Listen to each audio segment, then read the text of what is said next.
अस्सलाम वालेकुम, I am सफ़ा मुश्ताक और हम यहाँ पे क्लास 9th की बायोलॉजी पढ़ रहे हैं। उसका चैप्टर नंबर 9 ट्रांसपोर्ट हमने स्टार्ट किया और आज हम उसका नेक्स्ट टॉपिक पढ़ेंगे, that is a transport in animals. इससे पहले हम प्लांट्स के अंदर ट्रांसपोर्ट पढ़ चुके हैं डिटेल में और वो टॉपिक हमारा कंप्लीट हो चुका है। अब हमारा नेक्स्ट टॉपिक स्टार्ट है जो कि है एनिमल्स के अंदर जो है वो ट्रांसपोर्ट का सिस्टम हमने पढ़ना। तो हायर एनिमल्स के अंदर, हायर एनिमल्स में जो ट्रांसपोर्ट का टास्क है, ये काम है मटेरियल्स को ट्रांसपोर्ट करने का। ये दो किस्म के सिस्टम हैं हमारी बॉडी के अंदर जो ये काम करते हैं। एक है सर्कुलेटरी सिस्टम और दूसरा है लिम्फेटिक सिस्टम। और यहाँ पे हम इस चैप्टर के अंदर जो है हमारा फोकस जो है वो सर्कुलेटरी सिस्टम पे होगा। हम यहाँ पे सर्कुलेटरी सिस्टम को जो है वो डिटेल में देखेंगे। तो वर्टिब्रेट्स के अंदर की तरह ह्यूमंस के अंदर भी एक क्लोज सर्कुलेटरी सिस्टम मौजूद है। क्लोज सर्कुलेटरी सिस्टम का क्या मतलब है? यानी कि हमारा जो ब्लड है वो हमारी वेन्स, हमारी आर्टरीज के अंदर, हमारी कैपिलरीज के अंदर लोकेट करता है, उसके आउटसाइड नहीं होता। ऐसे सिस्टम को हम क्लोज सिस्टम कहते हैं, जिसके अंदर जो ब्लड है वो नालियों के अंदर इनक्लोज होता है, बंद होता है, तो वहाँ से फिर वो सर्कुलेट करता है ब्लड को। तो इस तरह का सिस्टम हमारे अंदर भी मौजूद है। दूसरा मेन कंपोनेंट जो हमारे ह्यूमन सर्कुलेटरी सिस्टम के मेन कंपोनेंट्स हैं, उसके अंदर क्या क्या है? एक उसके अंदर ब्लड शामिल है, दूसरी चीज़ उसके अंदर जो है वो हार्ट है जिसके अंदर ब्लड लोकेट करता है, और तीसरी चीज़ इसके अंदर जो है वो वेजल्स आ जाती हैं जो कि 3 तरह की हैं, वेन्स, आर्टरीज और कैपिलरीज। तो ये 3 चीज़ों को हम लोग बारी बारी पढ़ेंगे। सबसे पहले हम जो है वो ब्लड के बारे में देख लेते हैं। ब्लड क्या है? ब्लड जो है ये स्पेशल फ्लूइड है बॉडी, जो कि लिविंग बॉडी के अंदर होता है, यानी कि इसको ज़िंदगी का दरिया भी कह सकते हैं। ये वर्ड भी इसके लिए मुनासिब है। और ये कनेक्टिव टिश्यू है क्योंकि पूरी बॉडी को कनेक्ट करता है। इसके अंदर ज़्यादातर जो है वो लिक्विड पोर्शन है, ये है ही लिक्विड। और इसके अंदर 2 चीज़ें मिलेंगी हमें। एक मिलेगा हमें इसके अंदर ब्लड सेल्स और दूसरी चीज़ इसके अंदर हमें मिलेगी प्लाज्मा। आप ब्लड में से प्लाज्मा को सेपरेट कर सकते हैं। अगर आप थोड़ा सा ब्लड लें और उसके अंदर एक एंटीकोगुलेंट डालें, यानी ऐसा सीरम जो कि उसको मुंजमद ना होने दे, जमने ना दे खून को, तो आप देखेंगे कि उसके अंदर जो ब्लड है, उसके अंदर जो सेल्स हैं उसके, वो सारे नीचे बैठ जाएंगे और प्लाज्मा ऊपर रह जाएगा। तो इस तरह से हम प्लाज्मा को और ब्लड को जो है वो सेपरेट करते हैं।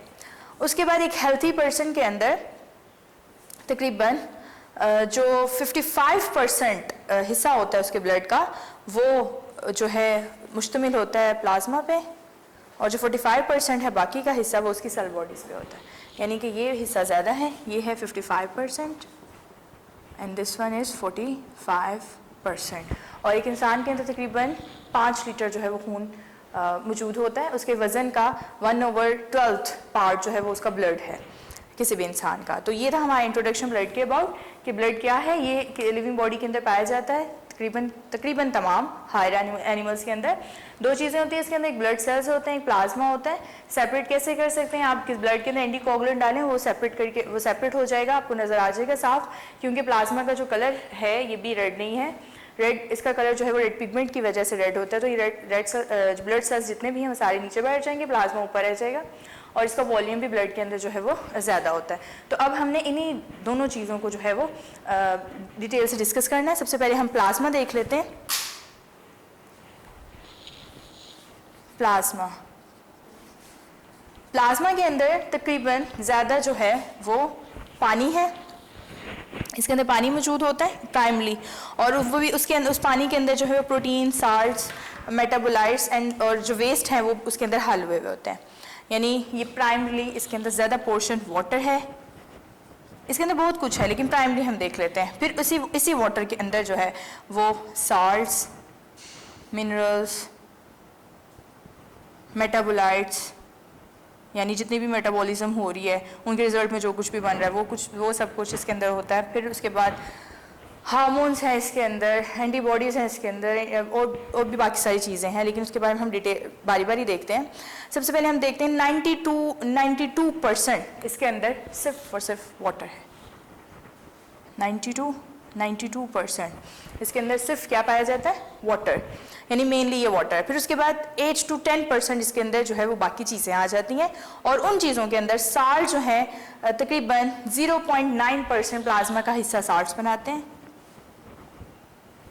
उसमें उन साल्ट्स में कौन कौन से साल्ट्स आ जाते हैं, इसके अंदर सोडियम क्लोराइड है के साल्ट्स हैं, फिर अदर भी हैं, कैल्शियम के, मैग्नीशियम, कॉपर, पोटेशियम, जिंक, इन सब के साल्ट्स हैं।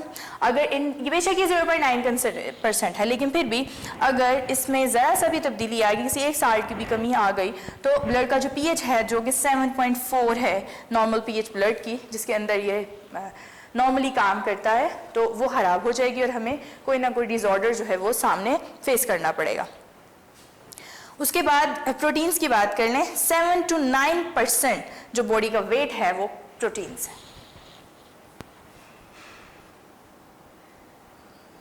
7 to 9% बॉडी में सिर्फ और सिर्फ प्रोटीन है। किस तरह से? प्रोटीन एंटीबॉडीज़ की सूरत में, जितनी भी एंटीबॉडीज़ हैं, एंटीबॉडीज़ यानी कि जर्म्स के ख़िलाफ़ जो कुदरती तौर पे मेडिसिन्स होती हैं हमारी बॉडी के अंदर, कुछ खास किस्म के केमिकल्स होते हैं, वो प्रोटीन्स की ही सूरत में निकलते हैं, वो भी जो है वो मौजूद होते हैं ब्लड के अंदर। फिर उसके बाद जो है फिब्रिनोजिन है, that is also a protein. Fibrinogen का काम होता है ब्लड की क्लॉटिंग का, ब्लड को थिक रखने का। जब आपको कोई ज़ख़म हो जाए और वहाँ से जब ब्लड ब्लीडिंग स्टार्ट होती है, तो उसके ऊपर जो वो बना देता है, एक छिलका सा बना देता है, वो सील बना देता है ऊपर, वो फिब्रिनोजिन की वजह से बनती है, यानी ब्लड क्लॉटिंग करवाता है ये। फिर एल्बुमिन है, एल्बुमिन वाटर बैलेंस करवाता है, यानी पानी की कंसंट्रेशन को ब्लड के अंदर पूरा करवाता है।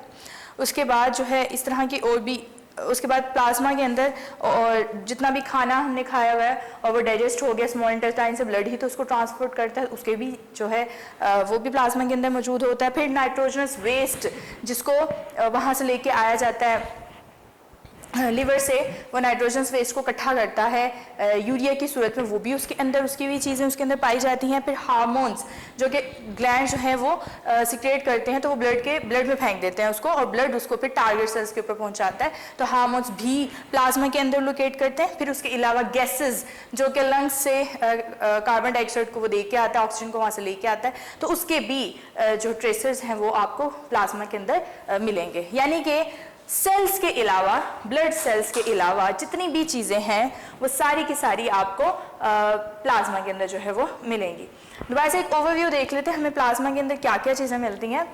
प्लाज्मा तकरीबन 55% ब्लड का हिस्सा है, इसके अंदर वाटर मेनली पाया जाता है, मेजर पोर्शन। फिर उसके बाद साल्ट आते हैं, 0.9% है, काफ़ी ज़्यादा साल्ट हैं इसके अंदर, लेकिन किसी की भी कंसंट्रेशन को ख़राब हुआ तो उसकी पीएच ख़राब हो जाएगी, वो एसिडिक हो जाएगी। फिर उसके बाद मिनरल्स हैं, मेटाबोलाइट्स हैं, ये सारा कुछ भी प्लाज्मा के अंदर हल होता है। फिर मेजर पोर्शन इसका प्रोटीन आ जाता है आफ्टर द वाटर, 7 to 9%, और ये प्रोटीन किस सूरत में होती है? एंटीबॉडीज़ की सूरत में होती है।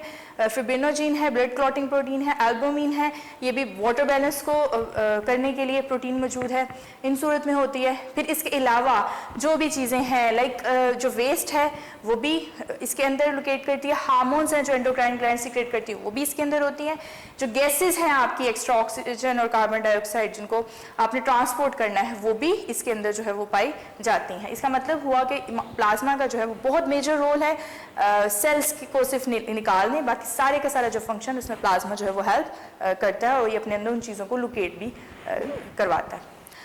अब इसके बाद हम देख लेते हैं ब्लड सेल्स के बारे में। 3 किस्म के सेल्स हैं हमारे पास ब्लड सेल्स।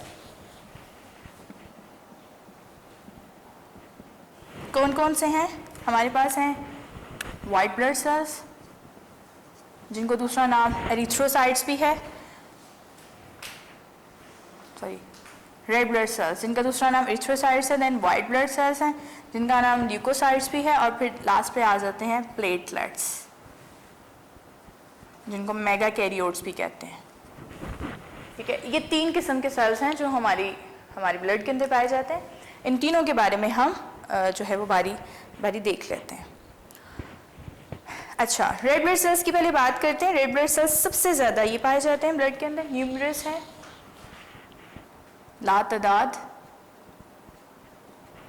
और एक एस्टिमेशन के मुताबिक 1 क्यूबिक मिलीलीटर अगर आप ब्लड लें तो उसके अंदर जो है आपको तकरीबन 5 to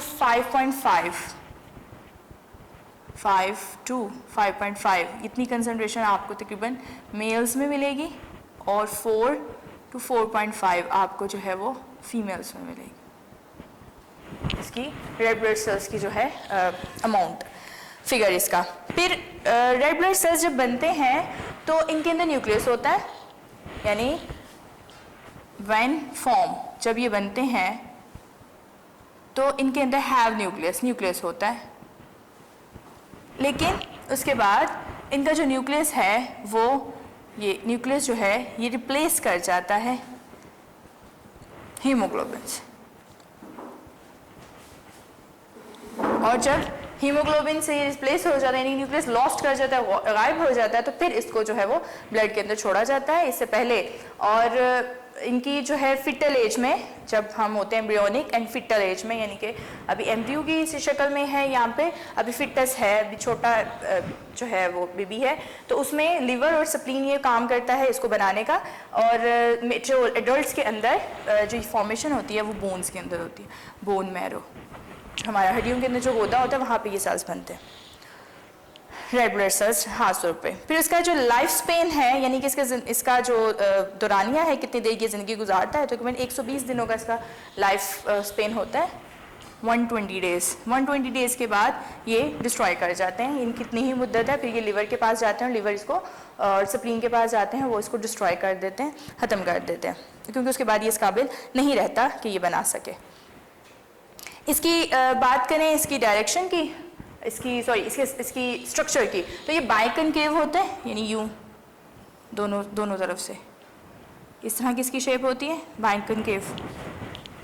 तो ये बाइकनकेव शेप का होता है, यानी दोनों तरफ से मुड़ा हुआ, और इसके अंदर जो है वो इसके साइटोप्लाज्म के अंदर हीमोग्लोबिन जो है ये 95% हीमोग्लोबिन ही होती है। और हीमोग्लोबिन का क्या काम हुआ, हीमोग्लोबिन का काम होता है ये ट्रांसपोर्ट करता है मेनली ऑक्सीजन को and somehow also carbon dioxide, यानी कि मेनली इसका काम ऑक्सीजन को ट्रांसपोर्ट करना है, लेकिन ये कार्बन डाइऑक्साइड को भी थोड़ा बहुत ट्रांसपोर्ट करवा देता है। तो ये रहे हमारे ब्लड सेल्स का थोड़ा सा इंट्रोडक्शन रेड ब्लड सेल्स का।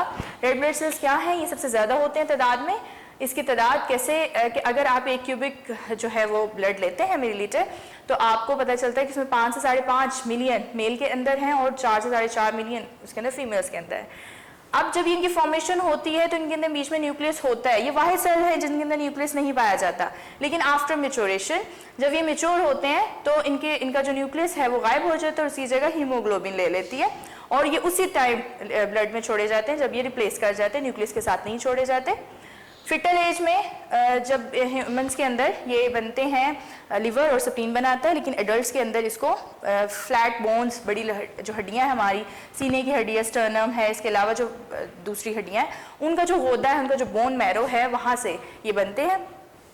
लाइफ स्पैन इनका 120 दिनों का ही होता है, यानी 120 दिन के बाद तकरीबन 4 माह के बाद ये डिस्ट्रॉय कर जाते हैं। और दूसरी बात ये कि इसके अंदर 95% हीमोग्लोबिन पाई जाती है। स्ट्रक्चर इसका बाइकनकेव है, न्यूक्लियस इसमें नहीं होता, हीमोग्लोबिन होती है, और हीमोग्लोबिन का काम ऑक्सीजन को ट्रांसपोर्ट करना, यानी पूरी बॉडी में ऑक्सीजन को पहुंचाना है, और कार्बन डाइऑक्साइड को भी समहाउ ये जो है उसकी भी ट्रांसपोर्ट करवा देता है। तो ये थे हमारे रेड ब्लड सेल्स। और रेड ब्लड सेल्स के बाद दूसरी चीज़ हम देखेंगे वाइट ब्लड सेल्स के बारे में। वाइट ब्लड सेल्स जो हैं ये कलरलेस होते हैं। ये रेड ब्लड सेल्स जो है ना, इनके अंदर पिगमेंट है, हीमोग्लोबिन पिगमेंटेड होता है, ये रेड कलर का होता है, इसकी वजह से ये भी रेड कलर देती है। इनके ब्लड को जो रेड कलर दिया है वो रेड ब्लड सेल्स की वजह से। लेकिन वाइट ब्लड सेल्स जो हैं ये कलरलेस होते हैं, इनका कोई रंग नहीं है क्योंकि इनके अंदर कोई पिगमेंट भी नहीं है। इसके अलावा जो है ये सिर्फ ब्लड वेसल्स के अंदर कन्फाइन नहीं होते, मतलब ये जो नालियाँ हैं हमारी सिर्फ ये इनके अंदर नहीं होते, बल्कि इनके बाहर जो जगह हैं, स्पेसिस हैं, ये वहाँ पर भी पाए जाते हैं, क्योंकि इनका काम बहुत बड़ा है। इनका काम है जिस्म का मदाफाती सिस्टम, यानी डिफेंड करना बॉडी को। तो जो फॉरेन पार्टिकल एंटर हो जाता है तो फिर उसके खिलाफ बॉडी को इन्होंने डिफेंड करना, ये हमारी फौज है बॉडी की, यानी कि जो जंग लड़ती है उन पार्टिकल्स के जो ज़बरदस्ती बॉडी के अंदर जो है वो घुस आते हैं। तो इसलिए ये सिर्फ यहाँ पे कन्फाइन नहीं होते, बल्कि इनकी ज़रूरत बाहर भी होती है, इसलिए बाहर भी ब्लड वेसल्स के बाहर भी पाए जाते हैं, जहाँ पे लिम्फ होता है, तो ये उसका भी मेन कंपोनेंट है। तादाद के बारे में बात करें तो इसका भी अगर आप 1 क्यूबिक मिलीलीटर ब्लड लेते हैं तो उसके अंदर इसकी तादाद जो है वो तकरीबन 7000 से 8000 पाई जाती है, मतलब इनकी तादाद रेड ब्लड सेल से कम है। उसके बाद इनका लाइफ स्पेन जो है वो डिपेंड करता है मंथ से ईयर्स तक भी जाता है। कुछ सेल्स तो ऐसे हैं जो बनते ही तब हैं जब ज़रूरत पड़ती है, यानी कि जब कोई फॉरेन पार्टिकल एंटर होता है बॉडी के अंदर तो वो तभी बनाए जाते हैं, अपना काम खत्म करके वो ख़त्म हो जाते हैं। और कुछ हैं जो हमेशा के लिए मतलब काफ़ी टाइम के लिए जो है वो बॉडी के अंदर रहते हैं। और इनका यानी इसका मतलब हुआ कि ये मंथ से ईयर्स तक जो है वो इनका लाइफ स्पेन जा सकता है, डिपेंड करता है on the type of the red blood cell white blood cell also. अब इसकी मेन जो है फंक्शन की वजह से इसकी 5 टाइप्स हैं। इनकी 5 टाइप कौन कौन सी अभी हम देखते हैं, वैसे उनके बारे में भी। न्यूट्रोफिल्स हैं, एसिनोफिल्स हैं, बेसोफिल्स हैं, और इसके अलावा मोनोसाइट्स हैं एंड BNT लिम्फोसाइट है।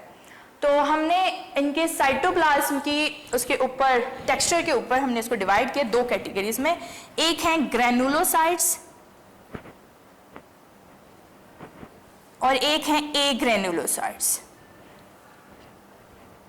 मतलब ये है विद ग्रेन्यूल्स यानी दानेदार। इनका जो साइटोप्लाज्म है वो थोड़ा विस्कस है, सेमी विस्कस है और उसके अंदर ग्रेन्स बने हुए हैं, इसलिए हमने इनको ग्रेनुलोसाइट्स कहते हैं। और ये इसका जो है साइटोप्लाज्म स्मूथ होता है, प्लेन है, उसके अंदर लिक्विड फॉर्म में है, ज़्यादा ग्रेन्यूल्स नहीं बने हुए, ग्रेन्स नहीं है, तो हम इसको एग्रेनुलोसाइट्स कहते हैं।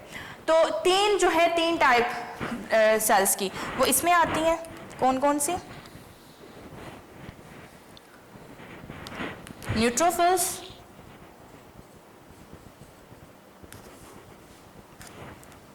बेसोफिल, इसके अंदर आती हैं न्यूट्रोफिल्स आती हैं, बेसोफिल्स आती हैं, एसिनोफिल्स आती हैं।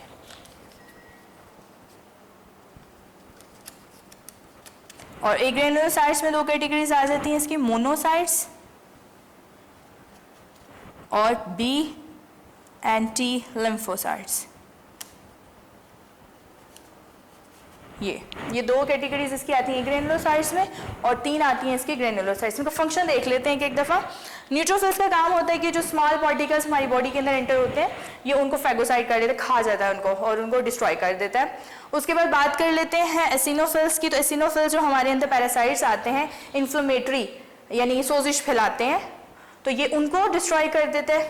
बेसोफिल्स जो हैं ये हमारी बॉडी के अंदर ब्लड क्लॉटिंग से प्रिवेंट करवाते हैं, यानी खून को जमने नहीं देते नालियों के अंदर, उससे प्रिवेंट करवाते हैं। उसके बाद जो है एग्रेनुलोसाइट्स में बात करें, जो मोनोसाइट्स हैं ये ऐसे सेल्स बनाते हैं जो जर्म्स को एंगल्फ कर लेंगे यानी उनको खा जाते हैं। ये मेगा जो है वो फेजेस बनाते हैं और वो मेगा फेजेस क्या करते हैं, वो उनको जो जर्म्स हमारी बॉडी के अंदर एंटर होते हैं ये उसको एंगल्फ कर लेते हैं, उसको खा जाते हैं, फिर उसको डिस्ट्रॉय कर देते हैं। और BNT लिम्फोसाइट्स जो है ये जर्म्स के खिलाफ एंटीबॉडीज बनाती हैं, यानी ये मेमोरी सेल्स बनाती हैं। एक दफ़ा हमारी बॉडी के अंदर कोई जर्म जब एंटर हो जाता है और वो बीमारी फैलाता है तो अगर हमारी बॉडी से सर्वाइव कर जाती है, जीत जाती है, तो वो रिकवर तो कर जाएगी लेकिन उसके साथ क्या होगा कि वहाँ पे कुछ मेमोरी सेल्स बन जाएंगे,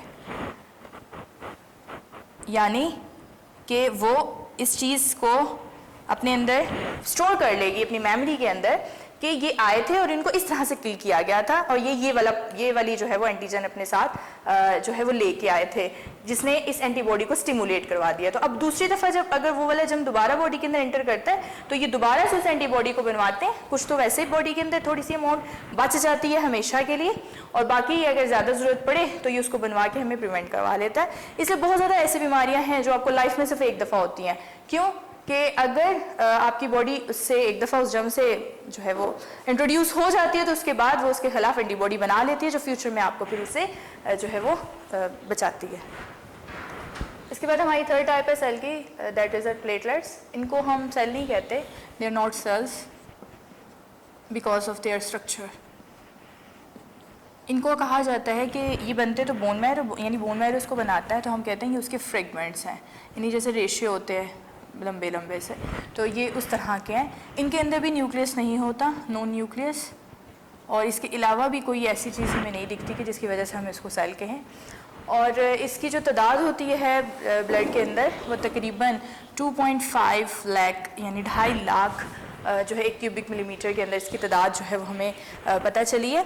और इसके साथ जो है इसका जो फंक्शन है, इसका फंक्शन होता है ब्लड क्लॉटिंग में, यानी ये एक टेम्प्रेरी जो सील होती है ब्लड के ऊपर, टेम्प्रेरी सील वो बनाता है। मतलब जब आपको कोई ज़ख़म होता है तो ऊपर एक सीलिंग सी बन जाती है माउंट के ऊपर, वो सीलिंग ये करवाता है और उसके नीचे जो है वो रिकवरिंग का प्रोसेस हो रहा होता है।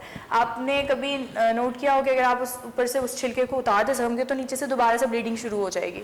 वो क्यों? क्योंकि ये उसने प्रोटेक्शन बनाई, एक सील बनी है और उसके नीचे भी रिकवरी का प्रोसेस हो रहा है। जैसे ही वो रिकवरी का प्रोसेस कंप्लीट हो जाता है वो सील खुद ब खुद उतर जाती है। लेकिन अगर आप उसको खुद उतारेंगे तो वो नीचे से दोबारा से जो प्रोसेस है वो उसमें डिस्टर्बेंस हो जाएगी और ब्लीडिंग दोबारा से शुरू हो जाएगी, फिर वो प्रोसेस शुरू होगा शुरू से। तो ये जो काम है उस डैमेज एरिया के ऊपर रिकवरी करवाने का, उसके लिए ऊपर उसको जर्म से प्रोटेक्शन देता है ताकि अंदर कोई एंटर ना हो और वो नीचे से ये काम बॉडी उसको आसानी से जो है वो कर ले हीलिंग का। तो वो ये थ्रोम्बोसाइट्स उसको करवाते हैं। उसके बाद इसकी जो लाइफ है वो तकरीबन 7 से 8 दिन की होती है, यानी कह लें कि जब तक वो ज़ख़म हमारा रिकवर नहीं हो जाता तो तब तक जो है इसका जो है वो लाइफ स्पेन है। अब डेंगू फीवर जो है कॉमन बीमारी है आजकल भी, तो उसमें यही तो होता है कि उसमें प्लेटलेट्स की तादाद बहुत कम हो जाती है उसके अंदर यानी उस फीवर में इनकी तादाद फॉल कर जाती है, लो कर जाती है। फिर जिसकी वजह से क्या होता है, ब्लड बहुत थिन हो जाता है और मसूड़ों से खून, नाक से खून, ये इनर ब्लीडिंग स्टार्ट हो जाती है और वो फिर ख़तरनाक होती है। उसकी वजह से अगर वो बर्दाश्त ना कर पाए तो डेथ हो जाती है, इसलिए वो ज़्यादा हमारे लिए जो है वो डेंजरस होता है बुखार। तो ये थे हमारे प्लेटलेट्स। इसके बाद हम एक ओवरव्यू देख लेते हैं तीनों का। एक कंपोजिशन ऑफ ब्लड के बारे में हम पढ़ चुके हैं, प्लाज्मा, और हमने पढ़ा कि उसके अंदर प्लाज्मा और सेल्स हैं इसके अलावा, और हमने उनके फंक्शन भी देखे। हम एक समरी बना लेते हैं, उसकी एक समरी देखते हैं। हम पढ़ेंगे उसकी डिस्क्रिप्शन के बारे में, उसकी अमाउंट के बारे में कि ब्लड के अंदर वो कितनी है, और इसके अलावा जो है उसका काम क्या है, उसका रोल क्या है, उसका फंक्शन क्या है। ये 3 चीज़ें हम जो है एक छोटी सी समरी तैयार कर लेते हैं, वो देखते हैं। सबसे पहले प्लाज्मा था उसका मेजर पोर्शन। तो प्लाज्मा जो है वो नेचर में किस फॉर्म में पाया जाता है, ये उसकी बॉडी के अंदर जो है वो लिक्विड पोर्शन है। हो गया, ये सारा इसकी लिक्विड पोर्शन है। इसकी अमाउंट कितनी है, तकरीबन ब्लड का 55% जो वॉल्यूम है वो इसके अंदर जो है वो प्लाज्मा का पाया जाता है ब्लड के अंदर। फंक्शन इसका क्या है कि ये फंक्शन इसका बहुत ज़्यादा है। एक तो ये कैरी करता है ब्लड सेल्स को, यानी इसके अंदर ब्लड सेल्स लोकेट करते हैं। फिर ये ट्रांसपोर्ट का काम भी करता है, यानी जो ट्रांसपोर्ट मटीरियल्स हैं, हार्मोन्स हैं, इसके अलावा जो जितनी भी गैसेस हैं, वेस्ट वगैरह, वो सारी की सारी जो है वो इसके अंदर पाई जाती हैं। यानी ट्रांसपोर्ट मटीरियल्स में कौन कौन सी चीज़ें हैं इसके अंदर? इसके अंदर हार्मोन्स हैं, इसके अंदर गैसेस हैं, इसके अंदर नाइट्रोजनस वेस्ट है, और इसके अलावा जो साल्ट हैं जो ब्लड के पीएच को कंट्रोल करते हैं वो भी प्लाज्मा के अंदर जो है वो पाए जाते हैं। इसके बाद दूसरा देख लेते हैं हम red blood cells. Red blood cells का दूसरा नाम हमने देखा था कि इसको हम एरिथ्रोसाइट्स भी कहते हैं। डिस्क्रिप्शन इसकी क्या होगी कि ये जो है बाइकनकेव है, बाइकनकेव शेप में है ना ये, और इसके अलावा इसके अंदर नो न्यूक्लियस नहीं पाया जाता, और इसके अंदर क्या होता है, कंटेन हीमोग्लोबिन। इसके अंदर पिगमेंट है जिसका नाम है हीमोग्लोबिन, वो इसके अंदर पाया जाता है। अमाउंट की बात करें तो अमाउंट तकरीबन 5 मिलियन एवरेज अगर निकालें तो ये इसके अंदर जो पाया जाता है। वैसे तो फीमेल और मेल के अंदर अलग है, एक एवरेज देखें तो 5 मिलियन तकरीबन इसके अंदर जो है वो पाई जाती है पर क्यूबिक मिलीमीटर में। हम देख रहे हैं 1 क्यूबिक मिलीमीटर के अंदर, पूरे ब्लड में नहीं। उसके बाद इसका काम क्या है, ये ट्रांसपोर्ट करता है गैसेस को, ट्रांसपोर्ट गैसेस कौन कौन सी, ऑक्सीजन एंड कार्बन डाइऑक्साइड। तो इन गैसेस को ये ट्रांसपोर्ट करता है। उसके बाद third one is the white blood cells. तो वाइट ब्लड सेल्स जो हैं ये पाए जाते हैं 2 सूरत हाल में, यानी एक ये होते हैं ग्रेनुलोसाइट्स, दूसरे ये पाए जाते हैं एग्रेनुलोसाइट्स में, यानी एक वो जिनके ग्रेन्स होते हैं, एक वो जिनमें ग्रेन्स नहीं होता। इनके अंदर न्यूक्लियस है हैव न्यूक्लियस, और साइज में भी ये लार्जर होते हैं than RBCs। Red blood cell से ये बड़े होते हैं साइज में। अमाउंट की बात करें तो ये तकरीबन 7500 यानी तकरीबन 7500 ये पाए जाते हैं क्यूबिक मिलीमीटर के अंदर। और इनका काम क्या है, ये बॉडी की डिफेंस करवाता है, यानी ये डिफेंडिंग सिस्टम है इन शॉर्ट बात करें।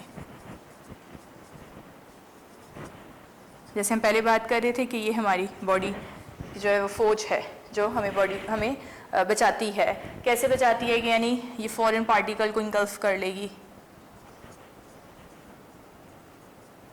या फिर इसके अलावा एंटीकोगुलेंट बनाती है जिसकी वजह से ब्लड जमे ना। इसके अलावा एंटीबॉडीज़ बनवाती है, यानी दूसरी दफ़ा अगर कोई आए तो उसको फटाफट पहचान लिया जाए और उसको मार दिया जाए। इस तरह से ये बॉडी को जो है वो हमारे वाइट ब्लड सेल्स वो डिफेंड करते हैं। उसके बाद हम थर्ड देख लेते हैं, ये क्या है प्लेटलेट्स। ये फ्रेगमेंट्स हैं, फ्रेगमेंट्स हैं ऑफ बोन मैरो के, बोन्स के, इनको फ्रेगमेंट्स कहा जाता है। इनको मेगाकैरियोट्स भी कहते हैं, जैसे मैंने पहले बताया था कि ये लंबे लंबे से सेपरेशन को माना जाता है। और इसकी तादाद कितनी होती है, तकरीबन ये 2.5 लाख हैं, 2.5 लाख एक क्यूबिक मिलीमीटर के अंदर ये पाए जाते हैं। और इनका काम क्या होता है कि इन्वॉल्व इन ब्लड क्लॉटिंग करवाते हैं। तो ये थी हमारी ब्लड की कंपोजिशन। और इसके बाद जो हमारा नेक्स्ट टॉपिक होगा वो हम पढ़ेंगे about the ABO blood group system और उसके डिसऑर्डर्स के बारे में। तो वो इंशाल्लाह हम नेक्स्ट वीडियो में डिस्कस करेंगे। अल्लाह हाफ़िज़। वीडियो पसंद आई तो लाइक करें, अपनी राय कमेंट करें। ऐसे ही मजीद वीडियोस के लिए हमारा चैनल सब्सक्राइब करें और बेल का आइकन दबाएं ताकि आपको हर वीडियो का नोटिफिकेशन मिलता रहे।